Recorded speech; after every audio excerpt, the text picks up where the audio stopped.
ఓపిగ్గా అన్ని పనులు నువ్వే చూసుకుంటున్నావు. ఏం చేయను, ఆఫీస్ వదిలితే ఇల్లు వదిలితే ఆఫీసు, అన్ని పనులు నేనే చేసుకోవాలి. నాకు తప్పదు కదా. రామరాజు, ఐస్ క్రీమ్ కొనిస్తానని మోసం చేసావు పరీక్షలు కదా. పాస్ అవ్వడానికి ప్రిపేర్ అవ్వు. ఐస్ క్రీమ్ అని అడిగావో షోకేస్ కు బొమ్మకు బదులుగా నిన్ను నిలబెట్టేస్తాను. అలా చెప్పు. నేను మంచి పిల్లనే కదా. మంచి పిల్లవే అయితే ఏంటి? ఇట్రా. ఏం చెప్తున్నావే? అదంతా తర్వాత చూసుకుందాం. ముందు వెళ్ళి బాగా చదువుకోండి. వెళ్ళండి. ఏమిటి అలా చూస్తున్నావు? వీళ్ళే మా అమ్మాయిలు. పిల్లలని తెలుస్తోంది, కానీ ఆ డ్రైవర్తో అలా. ఎవరిని నువ్వు డ్రైవర్ అంటుంది? ఈ ఇంటికి సంబంధించినంత వరకు రామరాజు డ్రైవర్ కాదు, నా కడుపును పుట్టని బిడ్డ. కవిత, రామరాజు గురించి నీకు తెలీదు. విశ్వాసానికి మారిపేరు రామరాజు. 4-5 సంవత్సరాలకు ముందు మా ఫ్యాక్టరీలో ఒక కొత్త మిషన్ ఇంపోర్ట్ చేశాం. అది చూస్తానని మా ఆఖరి అమ్మాయి పట్టుబట్టింది. ఒక ఆదివారం తనని నేను తీసుకొని వెళ్ళాను. నేను కారులో నుంచి దిగేసరికి తను పరిగెత్తుకుంటూ లోపలికి వెళ్ళిపోయింది.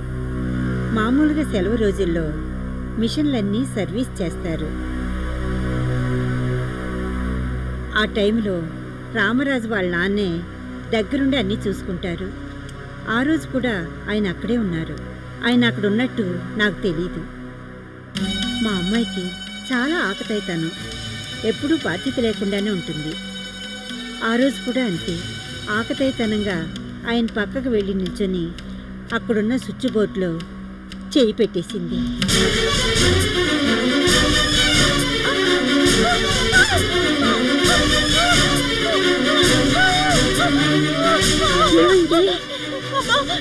నాకేం తెలీదు.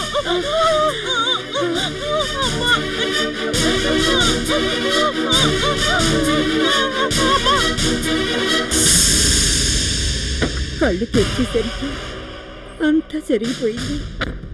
ఆ సంఘటనలో రామరాజు వాళ్ళ నాన్న బలైపోయారు. మేము కావాలని చేసేవని కార్మికులు మండిపడ్డారు. కానీ ఆ నింద రామరాజు మీద వేసుకుని మా అమ్మాయిని, మా కుటుంబ గౌరవాన్ని కాపాడాడు. మా కుటుంబం గౌరవం కాపాడిన వాడికి మేమెంత చేసినా రుణం తీరదు. ఇప్పుడు చెప్పు, వాళ్ళ యజమానురాలి కళ్ళల్లో ఒక్క కన్నీటి పొట్టు కూడా రాలకూడదని ఆలోచించేవాడు. నాకు బిడ్డే కదా. నా తోడబుట్టిన తమ్ముడు నా పిల్లలతో ఇలా ఉంటే నేను సందేహించేదాన్ని. కానీ రామరాజు, వాడు నా కడుపును పుట్టలేదని ఎప్పుడు బాధపడుతూ ఉంటాను.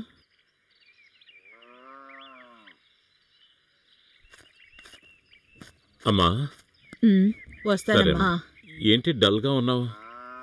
రామరాజు, నీ మురళి విని చాలా రోజులైంది, ఒకసారి వాయించరా. అలాగే.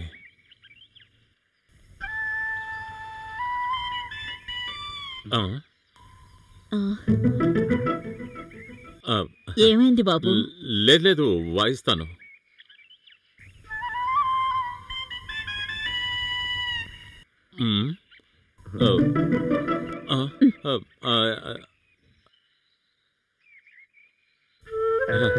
నువ్వెందుకమ్మా, నేను వాయిస్తా కదా.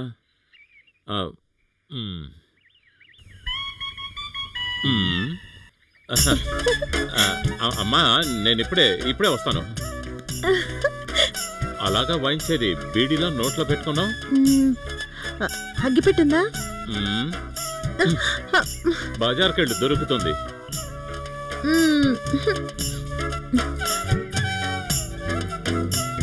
ఏమిటి అలా చూస్తున్నావు? ఈ అందాల దేవతని కళ్ళతోనే మింగేద్దామా అనుకుంటున్నాను. ఊరికే కాకా పట్టుకో. నన్ను ఎప్పుడు పెళ్లి చేసుకుంటావు? నేను రెడీ, నువ్వు రెడీయా? ఇది ఆట కాదు, జీవితం. నేను ఆర్థికంగా సెటిల్ అయ్యాక పెద్దవాళ్ళ ఆశీర్వాదంతో నిన్ను పెళ్లి చేసుకుంటాను. నిన్ను ప్రేమించడం కన్నా కొండపల్లి బొమ్మను ప్రేమించుంటే కనీసం తలన్నా ఆడించేది. దానికి తల ఆడించడం మాత్రమే తెలుసు. నీ 2 జడలకి బుట్ట నిండా పువ్వులు తెచ్చి పెట్టడం అది నేనే కదా నీకు చెయ్యాలి. ఇవన్నీ నీకు తెలుసా? మరి సరే తొందరగా పెళ్లి చేసుకున్నావా? నువ్వు దారికి రావు. మా అమ్మని, నాన్నని, పేరెంటాళ్ళని పంపించి గవర్నర్ కి వినతి పత్రం ఇస్తావా? తంతాను. మీ ఇంటికొచ్చి నేనే నీ మెళ్ళో తాళి కడతాను. నువ్వు చేసినా చేస్తావు. పద వెళ్దాం. రోజు ఇదే విధంగా పరిగెత్తా ఉన్నాను. రోడ్డు అరిగిపోతుంది కానీ నా శరీరం తగ్గదు. ఒళ్ళు తగ్గాలంటే నువ్వు రోడ్డు మీద పడుకుని రోడ్ రోల్ ఎక్కించి కూడా తప్పడైపోతావు. రేయ్ వేళ కూడా ఉందా? నీ మీద కూడా రోడ్ రోలర్ ఎక్కిస్తే ఇలా అయిపోయావా? చూసావా వేణు? వాడు చెప్పిన దాంట్లో తప్పే ఉంది. మనిషిలాగా తింటే పర్వాలేదు, బర్రెలాగా తింటే ఇలాగే ఉంటుంది. ఊరు మొత్తం ఒక వారం రోజులు తినే